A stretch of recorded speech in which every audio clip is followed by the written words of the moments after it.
Hello friends, study with BS classes में आपका बहुत बहुत स्वागत है। आज हम फिलिप्स वक्र के बारे में जानेंगे। ये वक्र मुद्रास्फीति दर और बेरोजगारी दर के मध्य संबंध को व्यक्त करता है।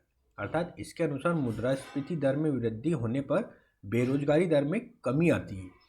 अतः इन दोनों के मध्य व्युत्क्रम संबंध होता है, मतलब उल्टा संबंध होता है। इस वक्र से ये जानकारी मिलती है कि बेरोजगारी दर में नियंत्रण करना हो तो मजदूरी दर को भी वृद्धि करनी पड़ेगी, मजदूरी दर में भी वृद्धि करनी पड़ेगी, है ना। ये इन दोनों में संबंध है। ठीक है, अब हम देखेंगे मुद्रास्फीति नियंत्रण के उपाय, कैसे हम मुद्रास्फीति को नियंत्रण कर सकें। एक तो मांग पर नियंत्रण के द्वारा कर सकते हैं और दूसरा आपूर्ति में वृद्धि के द्वारा कर सकते हैं। तो मांग पर नियंत्रण कैसे कर सकते हैं? कठोर मौद्रिक नीति कर सकते हैं, है ना, जिससे ब्याज दर बढ़ा के तरलता को हम कम कर सकते हैं। दूसरा होता है राजकोषीय नीति। इसके तहत सार्वजनिक व्यय में कमी कर दे, प्रत्यक्ष कर में वृद्धि कर दे, राजकोषीय घाटे पर नियंत्रण कर ले। दूसरा होता है आपूर्ति में वृद्धि के तहत दो होती है, एक तो राजकोषीय नीति होती है। राजकोषीय नीति के तहत अप्रत्यक्ष कर की दर में कमी कर दे, एमएसपी को तार्किक बनाया जाए, उत्पादन को बढ़ाने के लिए आवश्यक मात्रा में सरकार द्वारा दी जाने वाली सब्सिडी है ना। और प्रशासनिक उपाय भी कर सकते हैं, जैसे आवश्यक खाद्य वस्तुओं के बफर स्टॉक में वृद्धि तथा सहकारी संगठनों के माध्यम से उनका वितरण, आधारभूत संरचनाओं में सुधार, जमाखोरी पर नियंत्रण। तो इन तरीकों से हम मुद्रास्फीति पर नियंत्रण कर सकते हैं ना। बहुत सारे उपाय होते हैं जिससे हम बाजार के मुद्रास्फीति को नियंत्रण कर सकते हैं। अब हम देखेंगे index of industrial production, IIP। ये सूचकांक एक नियत अवधि में चुनिंदा उद्योगों के उत्पादन में परिवर्तन को व्यक्त करता है। अर्थात ये औद्योगिक निष्पादन का पैमाना है। इसकी गणना केंद्रीय सांख्यिकी कार्यालय द्वारा मासिक आधार पर की जाती है ना, मंथली बेसिस पे की जाती है। IIP के अंतर्गत उद्योगों को 3 श्रेणी में वर्गीकृत किया गया है। कौन कौन सी श्रेणी में? विनिर्मित उत्पाद, इसको कितना भारांश दिया है? 77.6 भारांश दिया है। खनन, इसको 14.4 भारांश दिया है। विद्युत, इसको 8.0% भारांश दिया गया है।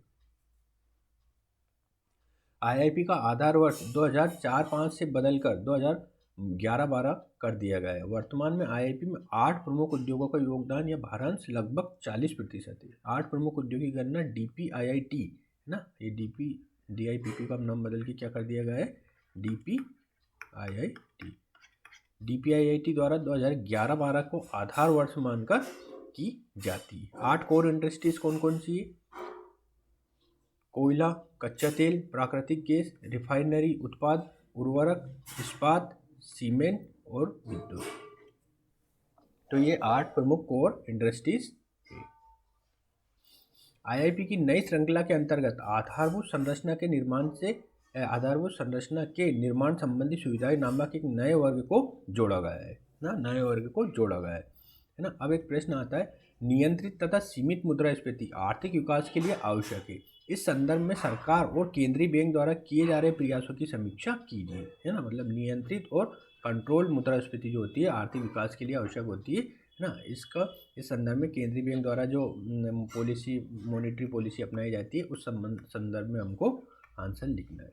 ठीक है, तो इसका आंसर आप लिख सकते हैं। अब हम देखेंगे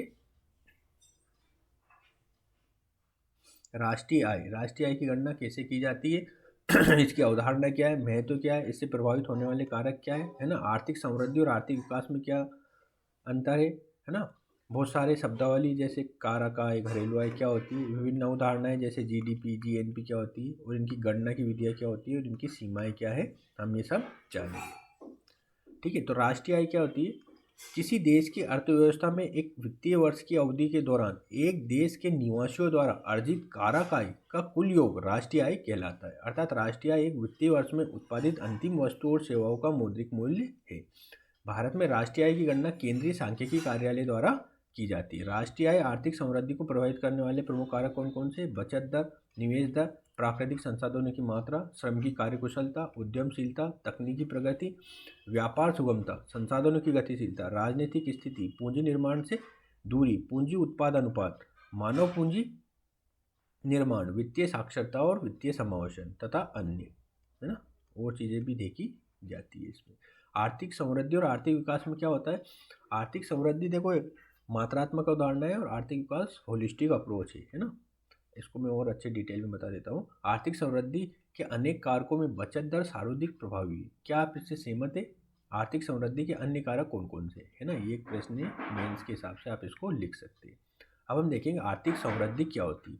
ये एक मात्रात्मक विचारधारा है। इसका मापन प्रति व्यक्ति आय के आधार पर किया जाता है। आर्थिक समृद्धि के लिए उत्पादन में वृद्धि आवश्यक है, तो ये आर्थिक समृद्धि कहलाएगी। और अब देखते हैं हम आर्थिक विकास क्या होता है। आर्थिक विकास के तहत क्या होता है कि ये एक मात्रात्मक परिवर्तन के साथ साथ गुणात्मक परिवर्तन को भी व्यक्त करता है। आर्थिक विकास का मापन जीवन स्तर में सुधार के द्वारा किया जाता है, अर्थात प्रति व्यक्ति आय में वृद्धि के साथ साथ जीवन स्तर में संरचनात्मक परिवर्तन आर्थिक विकास को इंगित करता है। ये एक दीर्घकालिक और सतत प्रक्रिया है। आर्थिक विकास के लिए गरीबी, बेरोजगारी, भूखमरी, कुपोषण आदि में कमी करना आवश्यक है। अब हम देखेंगे कारक आय क्या होती है। ये उत्पादन के कारकों को प्राप्त आय का योग है, अर्थात ये भूमि, श्रम, पूंजी और उद्यमशीलता को प्राप्त आय का योग है। राष्ट्रीय आय की गणना में केवल कारक आय को शामिल किया जाता है, हस्तांतरण आय को नहीं। हस्तांतरण आय क्या होती है? ये एक पक्षीय भुगतान है तथा किसी वस्तु या सेवा के उत्पादन का परिणाम नहीं है, जैसे बेरोजगारी भत्ता, विधवा पेंशन, छात्रवृत्ति, ये हस्तांतरणीय आय है। राष्ट्रीय आय की गणना में केवल अंतिम वस्तुओं को शामिल किया जाता है, मध्यवर्ती को नहीं। इसका उद्देश्य राष्ट्रीय आय के मापन में दोहराव की समस्या को समाप्त करना है। इसका एक अन्य उद्देश्य यह भी है कि विकास के संदर्भ में किसी अर्थव्यवस्था की सशक्तता का आकलन उसके द्वारा उत्पादित अंतिम वस्तु और सेवाओं के आधार पर ही किया जाता है। अब घरेलू सीमा क्या होती है? सामान्यतः घरेलू सीमा का अर्थ देश की राजनीतिक सीमाओं के अंदर के भूभाग से होता है, परंतु अर्थशास्त्र में घरेलू सीमा का व्यापक अर्थ निम्न है। कौन कौन सा? राजनीतिक सीमाओं का भूभाग जिसमें देश की सामुद्रिक सीमा भी शामिल होती है, विदेशों में स्थित दूतावास, सैनिक प्रतिष्ठान आदि। घरेलू सीमा का अर्थ घरेलू आय को सृजित करने वाले परिचालन क्षेत्र है, जिसमें एक देश के लोग वस्तु और सेवाएं प्राप्त करने के लिए कार्य करते हैं। सामान्य निवासी, ये एक देश का वो व्यक्ति है जो साधारणतः संबंधित देश में निवास करता है तथा जिसकी आर्थिक रुचि उसी देश से संबंधित होती है तथा देश में 1 वर्ष या उससे अधिक अवधि के लिए निवास करने वाला व्यक्ति उस देश का सामान्य निवासी कहलाता है। सामान्य निवासी के अंतर्गत व्यक्ति तथा संस्था दोनों शामिल होते हैं। यह आवश्यक नहीं है कि सामान्य निवासी उसी देश का नागरिक भी हो। निम्नलिखित व्यक्तियों को देश का सामान्य निवासी नहीं माना जाता है ना, जो मैं बता रहा हूँ उन लोगों को नहीं माना जाता है। कौन कौन से? विदेशी पदाधिकारी, कूटनीतिज्ञ तथा विदेशी सशस्त्र सेना के सदस्य जो हमारे देश में पदासीन हो। भारत में स्थित अंतर्राष्ट्रीय संगठनों में कार्य करने वाले विदेशी नागरिक, खेल कूद, चिकित्सा या पर्यटन से संबंधित व्यक्ति। घरेलू आय और राष्ट्रीय आय में क्या अंतर है? घरेलू आय और राष्ट्रीय आय में, घरेलू आय को पहले समझ लेते हैं। घरेलू आय में घरेलू सीमा में अर्जित कारक आय होती है। गैर निवासियों द्वारा घरेलू सीमा में अर्जित आय शामिल होती है। इसमें निवासियों द्वारा शेष विश्व, है ना, जो घरेलू सीमा से बाहर होता है, से बाहर अर्जित आय इसमें शामिल नहीं होती है। तो ये क्या कहलाएगी? अपनी घरेलू आय। अब राष्ट्रीय आय क्या होती है? घरेलू सीमा में अर्जित कारक आय शामिल होती है। गैर निवासियों द्वारा अर्जित कारक आय शामिल नहीं होती है इसमें, और निवासियों द्वारा शेष विश्व से अर्जित कारक आय इसमें शामिल होती है। राष्ट्रीय आय की अगर हम होलिस्टिक अप्रोच के साथ देखें तो क्या होता है? घरेलू आय निवासियों द्वारा शेष विश्व से अर्जित कारक आय माइनस गैर निवासियों द्वारा घरेलू सीमा में अर्जित कारक आय कहलाती है, अर्थात घरेलू आय प्लस विदेशों से प्राप्त शुद्ध कारक आय। अब हम जानेंगे साधन लागत और बाजार मूल्य में संबंध। साधन लागत किसी वस्तु या सेवा की उत्पादन लागत है, जबकि बाजार मूल्य वो कीमत है जिस पर वस्तुओं को बेचा जाता है। अर्थात साधन लागत में निवल अप्रत्यक्ष कर शामिल नहीं है। अर्थात साधन लागत में निवल अप्रत्यक्ष कर शामिल नहीं है, ये आपको ध्यान रखना है। साधन लागत प्लस अप्रत्यक्ष कर माइनस सब्सिडी इक्वल टू बाजार मूल्य। साधन लागत प्लस निवल अप्रत्यक्ष कर बराबर बाजार मूल्य, बाजार मूल्य माइनस निवल अप्रत्यक्ष कर बराबर साधन लागत कहलाएगी, है ना। Market value net indirect tax is equal two factor cost. अब सकल मूल्य और निवल मूल्य की अवधारणा क्या होती है? सकल मूल्य और निवल मूल्य में निवल मूल्य के मध्य मूल्य ह्रास का अंतर होता है। मूल्य ह्रास स्थिर पूंजी का उपभोग है, ये पूंजी की घिसावट को व्यक्त करता है। अगर सकल मूल्य में से हम मूल्य ह्रास को घटा देंगे तो निवल मूल्य प्राप्त हो जाएगा। मतलब GNP is equal to GDP plus, GNP क्या कहलाती है? GDP plus net factor income from abroad, है ना, ये जीएनपी की अवधारणा कहलाती है। अब हम देखेंगे जीडीपी एट मार्केट प्राइस। ये एक वित्तीय वर्ष में देश की घरेलू सीमा में निवासियों और गैर निवासियों द्वारा उत्पादित अंतिम वस्तुओं और सेवाओं का बाजार मूल्य है। रियल जीडीपी क्या कहलाता है? स्थिर मूल्यों पर आधारित जीडीपी को वास्तविक जीडीपी कहते हैं। स्थिर मूल्यों का तात्पर्य आधार वर्ष के मूल्यों से है। वर्तमान में राष्ट्रीय आय की गणना के लिए 2011-12 को आधार वर्ष बनाया गया है। मौद्रिक जीडीपी क्या कहलाता है? यदि जीडीपी की गणना चालू कीमतों पर की जाए तो उसे मौद्रिक जीडीपी कहा जाता है। चालू जीडीपी का तात्पर्य वर्तमान में वित्तीय वर्ष की प्रचलित कीमतों से है। मौद्रिक जीडीपी में वृद्धि निम्नलिखित कारकों से हो सकती है। कौन कौन से कारकों से? वस्तु और सेवाओं के उत्पादन में वृद्धि, मुद्रास्फीति दर में वृद्धि, और दोनों से। अर्थात मौद्रिक जीडीपी में वृद्धि उत्पादन स्थिर रहने के बावजूद भी हो सकती है, जबकि वास्तविक जीडीपी में वृद्धि केवल तभी होगी जब उत्पादन मात्रा में वृद्धि होगी, क्योंकि इस गणना में स्थिर कीमतों का प्रयोग किया जाता है। वास्तविक जीडीपी में जितनी अधिक वृद्धि होगी उतना ही बाजार में वस्तुओं और सेवाओं की आपूर्ति बढ़ जाएगी। अर्थात ये संसाधनों के दोहन और उनकी गतिशीलता में सुधार को व्यक्त करता है। परिणाम स्वरूप नागरिकों की आय में वृद्धि के साथ साथ उनके जीवन स्तर में भी सुधार आने लगता है। जीडीपी डिफ्लेटर क्या होता है? अविस्फीतक। ये मौद्रिक जीडीपी तथा वास्तविक जीडीपी के अनुपात को दर्शाता है। अर्थात ये दर्शाता है कि कीमत स्तर में परिवर्तन के कारण जीडीपी में कितना परिवर्तन हुआ। अतः यह मुद्रास्फीति की दर की गणना करने का माध्यम है। जीडीपी अविस्फीतक क्या कहलाता है? चालू कीमतों पर जीडीपी डिवाइड स्थिर कीमतों पर जीडीपी इंटू 100। इससे क्या निकल जाता है? जीडीपी डिफ्लेटर निकल जाता है। जीडीपी अविस्फीतक कीमत सूचकांक विधि की तुलना में मुद्रास्फीति की दर की गणना करने का व्यापक तरीका है, क्योंकि इसके अंतर्गत घरेलू सीमा में उत्पादित सभी अंतिम वस्तुओं और सेवाओं को शामिल किया जाता है, जबकि कीमत सूचकांक में चयनित वस्तु और सेवाएं होती है। प्रति व्यक्ति आय कैसे निकालते हैं? राष्ट्रीय आय अपन में कुल जनसंख्या को डिवाइड कर देते हैं तो प्रति व्यक्ति आय निकल जाती है। प्रति व्यक्ति आय किसी देश की आर्थिक समृद्धि दर का सूचक है। यद्यपि आर्थिक समृद्धि दर को बढ़ाने के लिए जनसंख्या दर पर भी नियंत्रण की जरूरत होती है। राष्ट्रीय आय में शामिल न की जाने वाली मदें कौन कौन सी होती है? हस्तांतरण आय, स्व उपभोग के लिए किया गया उत्पादन, पुरानी वस्तुओं का क्रय विक्रय, विशुद्ध रूप से किया गया वित्तीय लेन देन, वस्तु विनिमय प्रणाली के द्वारा किया गया लेन देन। राष्ट्रीय आय की गणना का महत्व या प्रासंगिकता क्या होती है? आर्थिक गतिविधियों के निष्पादन का मापन होता है। आर्थिक कल्याण और आर्थिक विकास संबंधी नीति बनाने में उपयोगी होता है। संरचनात्मक आर्थिक परिवर्तनों की सूचना होता है। अंतर्राष्ट्रीय स्तर पर विभिन्न अर्थव्यवस्था की तुलना में सहायक होता है। संसाधनों के दोहन और उनकी गतिशीलता की जानकारी प्राप्त होती है। राष्ट्रीय आय के मापन की विधियाँ कौन कौन सी होती है? उत्पाद और मूल्यवर्धन विधि। पहली, किसी वस्तु या सेवा का कुल मूल्य उत्पादन के विभिन्न स्तरों पर किए गए मूल्यवर्धन के योग के बराबर होता है। मूल्यवर्धन का तात्पर्य उत्पादित वस्तुओं और सेवाओं के निर्गत मूल्य जैसे आउटपुट और आगत मूल्य इनपुट के अंतर से है। मूल्यवर्धन मीन्स निर्गत मूल्य माइनस आगत मूल्य। इस विधि के अंतर्गत उत्पादक इकाइयों द्वारा एक वित्तीय वर्ष में उत्पादित अंतिम वस्तुओं और सेवाओं के मूल्यवर्धन का योग किया जाता है, जिसे सकल मूल्यवर्धन, है ना, ग्रोस वैल्यू एडिशन कहते हैं, है ना। इस विधि में दोहराव की समस्या नहीं होती है। आय विधि देखेंगे हम, इनकम मेथड। इसके अंतर्गत वस्तुओं और सेवाओं के उत्पादन के कारकों को प्राप्त आय का योग किया जाता है। प्रत्येक उत्पादन प्रक्रिया में उत्पादन के 4 कारकों को एक निश्चित आय प्राप्त होती है। अर्थात निश्चित अवधि में उत्पादन के सभी कारकों को प्राप्त आय का मूल्य राष्ट्रीय आय कहलाता है। इसमें निम्न आय को शामिल किया जाता है। कौन कौन सी? भूमि पर दिया गया किराया, कर्मचारियों को प्राप्त पारिश्रमिक, पूंजी को प्राप्त ब्याज, उद्यमी को प्राप्त लाभ, है ना, मिश्रित आय, ये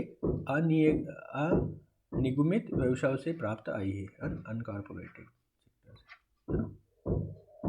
अब हम देखेंगे व्यय विधि। इसमें उत्पादन प्रक्रिया में सभी अंतिम वस्तुओं और सेवाओं पर किए गए कुल व्यय का योग किया जाता है। इस व्यय को निम्नलिखित श्रेणियों में वर्गीकृत किया गया है। किस किस में किया गया है? निजी उपभोग व्यय, निवेश व्यय, सरकारी अंतिम उपभोग व्यय, शुद्ध निर्यात, है ना, जैसे एक्स माइनस एम बोलते हैं। राष्ट्रीय आय क्या होता है? इन सबका योग सी प्लस जी प्लस आई और एक्स माइनस ए, शुद्ध निर्यात, है ना। व्यय विधि के द्वारा राष्ट्रीय आय का मापन करते समय दोहराव की समस्या से बचने के लिए केवल अंतिम व्यय को शामिल किया जाता है। अब व्यक्तिगत आय क्या होती है? किसी व्यक्ति किसी परिवार को सभी स्रोतों से प्राप्त आय का योग, अर्थात ये कारक आय और हस्तांतरण आय का योग होता है ना। कारक आय प्लस हस्तांतरण आय इज इक्वल टू व्यक्तिगत आय। राष्ट्रीय आय की तुलना में व्यक्तिगत आय संकीर्ण अवधारणा है, क्योंकि राष्ट्रीय आय में सभी अंतिम वस्तुओं और सेवाओं के मूल्य को शामिल किया जाता है। व्यक्तिगत व्यय जिसे प्रयोज्य योग्य आय भी बोलते हैं। व्यक्तिगत आय का वह भाग जिसे कोई परिवार अपनी इच्छा अनुसार उपभोग या बचत के रूप में प्रयोग कर सकता है, बचत के रूप में प्रयोग कर सकता है। अर्थात व्यक्तिगत आय में से सरकार टैक्स, विभिन्न प्रशासनिक शुल्क को हटा दिया जाए तो प्राप्त जो राशि होती है व्यक्तिगत आय योग्य राशि कहलाती है। राष्ट्रीय आय की सीमाएं क्या क्या होती है? राष्ट्रीय आय की निम्नलिखित सीमाएं होती है। जीडीपी के स्तर पर होने वाली प्रत्येक वृद्धि प्रत्येक व्यक्ति के लिए कल्याणकारी हो ऐसा आवश्यक नहीं है, क्योंकि संसाधनों का वितरण समान रूप से न होने के कारण प्रत्येक व्यक्ति को आर्थिक समृद्धि का लाभ नहीं मिल पाता। अर्थात आर्थिक समृद्धि के बाद भी देश में आर्थिक असमानता में वृद्धि हो सकती है। जीडीपी की संरचना हमेशा कल्याणकारी नहीं होती। अर्थात यदि देश में सुरक्षा उपकरणों के उत्पादन में वृद्धि हो तो इससे आर्थिक समृद्धि दर तो बढ़ेगी, परंतु प्रत्यक्ष रूप से जन कल्याण में वृद्धि नहीं होगी। यद्यपि सुरक्षा उपकरणों का निर्माण आवश्यक है ना। कुछ बाध्यताएं होती है। इसका अभिप्राय किसी आर्थिक क्रिया के उस अच्छे या बुरे प्रभाव से होता है जो बिना कीमत अदा किया या बिना अपराध के प्राप्त हो जाए। धनात्मक बाध्यताएं एक व्यक्ति के साथ साथ अन्य व्यक्तियों के कल्याण में भी वृद्धि करती है, जबकि ऋणात्मक बाध्यताएं से पूरे समाज को हानि होती है ना। जीडीपी की गणना में बाध्यताओं को पूर्ण रूप से शामिल नहीं किया जा सकता है। गैर मौद्रिक लेनदेन की राष्ट्रीय आय में गणना करना संभव नहीं है, क्योंकि इनका हिसाब नहीं रख पाते हैं ना गैर मौद्रिक लेनदेन। हाल ही में राष्ट्रीय आय की गणना में परिवर्तन किया गया है। क्या किया गया है? हाल ही में सरकार ने राष्ट्रीय आय की गणना में व्यापक परिवर्तन किए, जिसका उद्देश्य समग्र अर्थव्यवस्था के आंकड़ों की समीक्षा करना तथा अद्यतन आंकड़ों के आधार पर अर्थव्यवस्था की सूक्ष्म स्थिति का आकलन करना है। गणना में किए गए परिवर्तन का अन्य उद्देश्य अंतर्राष्ट्रीय मानकों को अपनाना भी है। United nation system of national accounting 2008 के अनुसार भारतीय अर्थव्यवस्था में संरचनात्मक परिवर्तनों की वास्तविक जानकारी प्राप्त करने के लिए राष्ट्रीय आय की गणना को परिवर्तित कर देना चाहिए। अतः केंद्रीय सांख्यिकी कार्यालय ने निम्न परिवर्तन किए। क्या क्या परिवर्तन किए? आधार वर्ष 2004-05 से बदलकर 2011-12 कर दिया गया है। सांख्यिकी विभाग के अनुसार जीडीपी समृद्धि दर की गणना साधन लागत की बजाय बाजार मूल्य पर की जाएगी। सांख्यिकी विभाग के अनुसार जीडीपी समृद्धि दर की गणना साधन लागत की बजाय बाजार मूल्य पर की जाएगी, है ना। United nation system of national accounting. नई श्रृंखला में उद्योगों के अनुसार पृथक पृथक आंकड़े मूल कीमतों पर जीवीए के रूप में एकीकृत किए जाएंगे और जीडीपी एमपीए को अब केवल जीडीपी कहा जाएगा। जीवीए की गणना साधन लागत की जगह मूल कीमतों पर की जाएगी। नई श्रृंखला में विनिर्माण के आंकड़े एकत्रित करने के लिए कॉरपोरेट मंत्रालय द्वारा चलाए जा रहे ई गवर्नेंस प्रोजेक्ट का प्रयोग किया जाएगा। परिणाम स्वरूप अधिक संख्या में आर्थिक आंकड़े प्राप्त हो पाएंगे। नई श्रृंखला में पशुधन उत्पाद के आंकड़े भी शामिल किए जाएंगे। ठीक है। बेसिक प्राइस क्या होता है? Factor cost plus production tax minus production subsidy. Market price क्या होता है? Basic price plus product tax minus product subsidy. एक उदाहरण के हम देखते हैं। जैसे प्रोडक्शन टैक्स क्या होता है? Property tax. प्रोडक्ट टैक्स क्या होता है? एक्साइज ड्यूटी उत्पाद पर दूसरी प्रोडक्शन सब्सिडी क्या होती है, जैसे रेलवे में सब्सिडी देते हैं। प्रोडक्ट सब्सिडी क्या होती है, जिसमें फूड वगैरह पर हम सब्सिडी देते हैं, इसे प्रोडक्ट सब्सिडी के अंतर्गत रखा जाता है। अब हम देखेंगे मानव विकास रिपोर्ट, ह्यूमन डेवलपमेंट रिपोर्ट। मानव विकास का अर्थ सभी मानवीय विकल्पों जैसे आर्थिक, सामाजिक, राजनीतिक, सांस्कृतिक आदि मानवीय गतिविधियों का विस्तार से है। ये एक व्यापक अवधारणा है जिसमें आर्थिक समृद्धि के साथ साथ मानव की मूलभूत आवश्यकताओं जैसे शिक्षा, स्वास्थ्य आदि को भी शामिल किया गया है। मानवीय विकास के द्वारा ही अर्थव्यवस्था का समग्र विकास संभव है, क्योंकि श्रम उत्पादन का प्रमुख कारण है। अंतर्राष्ट्रीय स्तर पर मानवीय विकास का मापन करने के लिए यूएनडीपी द्वारा प्रतिवर्ष मानव विकास रिपोर्ट प्रस्तुत की जाती है, जिसे 1990 में प्रारंभ किया गया था। इसकी खोज पाकिस्तानी अर्थशास्त्री महबूब उल हक और भारतीय अर्थशास्त्री अमर्त्य सेन द्वारा किया गया था। इसमें मानव विकास का मापन करने के लिए मानव विकास सूचकांक प्रस्तुत किया जाता है। ये सूचकांक किसी भी देश में मानव विकास से संबंधित मूलभूत आयामों का मापन करता है। इसके लिए प्रत्येक सदस्य देश को HDI मान आवंटित किया जाता है तथा उसी आधार पर विभिन्न अर्थव्यवस्थाओं के मध्य तुलना की जाती है। HDI का मापन 0 से 1 के मध्य होता है। HDI मान के आधार पर मानव विकास की स्थिति को निम्नलिखित 3 श्रेणियों में वर्गीकृत किया गया है। कौन कौन सी श्रेणी में? उच्च मानव विकास वाले देश है ना, जो 0.8 से 0.1 के अंतर्गत, 0.1 से 1 के अंतर्गत रखे जाते हैं। मध्य विकास वाले देश जिन्हें 0.5 से लेके 0.799 तक रखा जाता है। निम्न विकास दर वाले देश, इनको 0 से 0.499 के मध्य रखा जाता है। भारतीय अर्थव्यवस्था की स्थिति मध्यम स्तर के मानव विकास की है। HDI जो ह्यूमन डेवलपमेंट इंडेक्स है, इनके 3 आयाम है। कौन कौन से? दीर्घ और स्वस्थ जीवन, नॉलेज, ज्ञान, जीवन स्तर। दीर्घ और स्वस्थ जीवन का क्या अर्थ है? जन्म के समय जीवन प्रत्याशा कितनी है। ज्ञान का तात्पर्य स्कूल में बिताए गए वर्ष और पढ़ाई के संभावित वर्ष कितने हैं। और जीवन स्तर को हम कैसे मापते हैं? प्रति व्यक्ति आय से। मानव विकास सूचकांक के द्वारा किसी देश में औसतन मानवीय विकास की जानकारी प्राप्त होती है, परंतु इस संबंध में व्याप्त असमानताओं के आंकड़े प्राप्त नहीं हो पाते। मानव विकास रिपोर्ट 2010 के द्वारा असमानता समायोजित मानव विकास सूचकांक की शुरुआत की है ना। असमानता समायोजित ये सूचकांक देश में HDI के तीनों आयोगों के अंतर्गत व्याप्त असमानताओं की जानकारी देता है। यदि लोगों के मध्य तीनों आयामों से संबंधित कोई असमानता न हो तो ISTI का मान HDI के बराबर होता है ना। तो अब हम अगले वाली वीडियो में देखेंगे। चलिए, आज का वीडियो देखने के लिए बहुत बहुत